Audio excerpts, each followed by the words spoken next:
నమస్తే అండి. రీసెంట్‌గా మనం ఆంధ్ర నుంచి అరబ్ కంట్రీస్‌కి వెళ్ళామని చెప్తున్నాను కదా! సో, ఆ కేస్ విషయం వచ్చేటప్పటికి ఒక నర్స్ అండి. ఒక నర్సు ప్రాణాలకు తెగించి కరోనా టైంలో దేశంగాని దేశంలో తన సేవలు అందిస్తున్న టైంలో ఒక వివాహిత స్త్రీ అనమాట. సో, ఆ అందిస్తున్న టైంలో తన భర్త తన మీద వేసిన నింద ఏంటంటే, "నీకు ఇంకొకడితో అక్రమ సంబంధం ఉంది.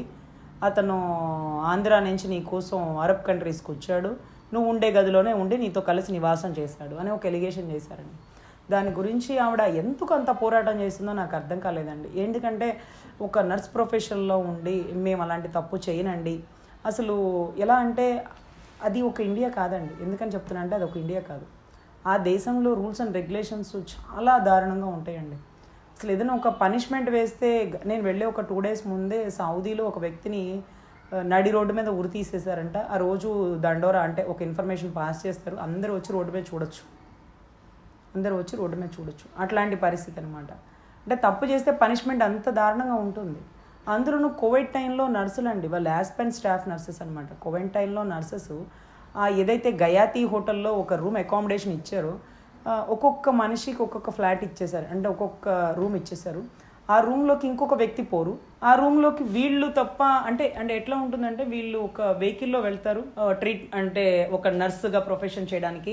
ఆ వెహికల్ దిగి మళ్ళీ హోటల్ రూమ్లోకి వెళ్ళిపోతారు. వీళ్ళు కనీసం హోటల్లో ఉన్నటువంటి డిన్నర్ని గానో లేకపోతే బాల్కనీని గానో లేకపోతే హాల్ని గానో స్విమ్మింగ్ పూల్ని గానో ఏది యూజ్ చేయరండి. అలా వెహికల్ దిగుతారు, నడుచుకుంటూ వస్తారు, రూమ్లోకి వెళ్ళిపోతారు, డోర్ లాక్ చేసుకుంటారు. వీళ్ళకి పెట్టే ఫుడ్ కూడా రూమ్ బయటే పెడతారు.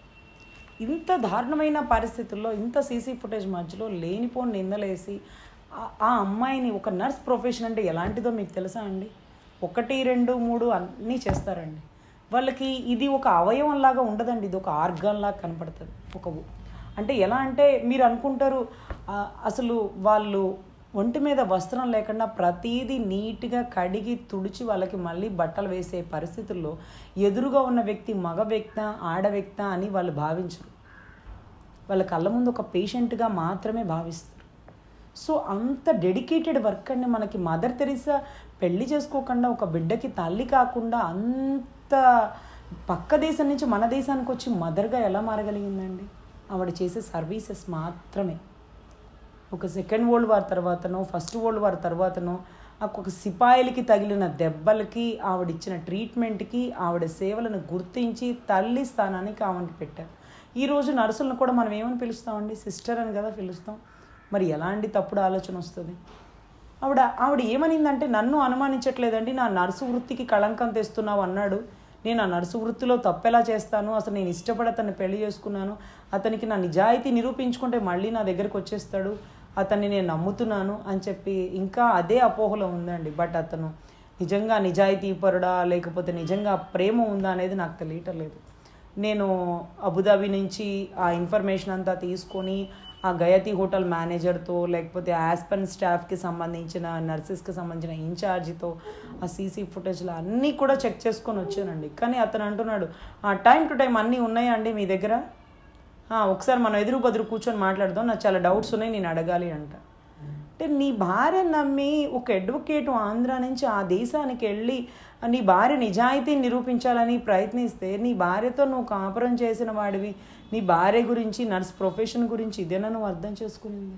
ఇదేనా నువ్వు చూపించే ప్రేమ? నీకు తనకి ఎన్నోసార్లు చెప్పా, తుమ్మితే ఊడిపోయే ముక్కుని 10 సార్లు అతికించలేము. ఇవాళ నేను అతికిచ్చాను, మళ్ళీ నేను అక్కడ కాపురాన్ని తీసుకెళ్తాను. మళ్ళీ తలుపు కొట్టాడు, పాలోడు వచ్చాడు, పాలు పోసాడు, 1/2 లీటర్ అని అడిగే లోపల వాడు ఏదో నిన్ను అడిగాడు, నువ్వేదో చెప్పావంటే ఏం అడుగుతాడు? 1 లీటర్ అని అడుగుతాడు. 1 లీటర్ చెప్తావు, దానికి ఏది అడిగాడు ఏం చెప్పావంటే ఇవన్నీ ఎక్కడ నిరూపించుకుంటావు? ఇలాగ పాలోడికి, గాజులు వేసేవాడికి, లేకపోతే ఇంటికి వచ్చే కూరగాయలోడికి, లేకపోతే కరెంటు బిల్లు తీసుకునేవాడు లోపల దాకా ఎందుకు వచ్చేసాడంటే, బాబాయ్ మీటర్ లోపలే ఉంటుందండి బాబు, అందుకే లోపలికి వచ్చాడు, నా కోసం కాదు అనేదాన్ని కూడా మనం ఆధారాలతో నిరూపించుకోవాలండి.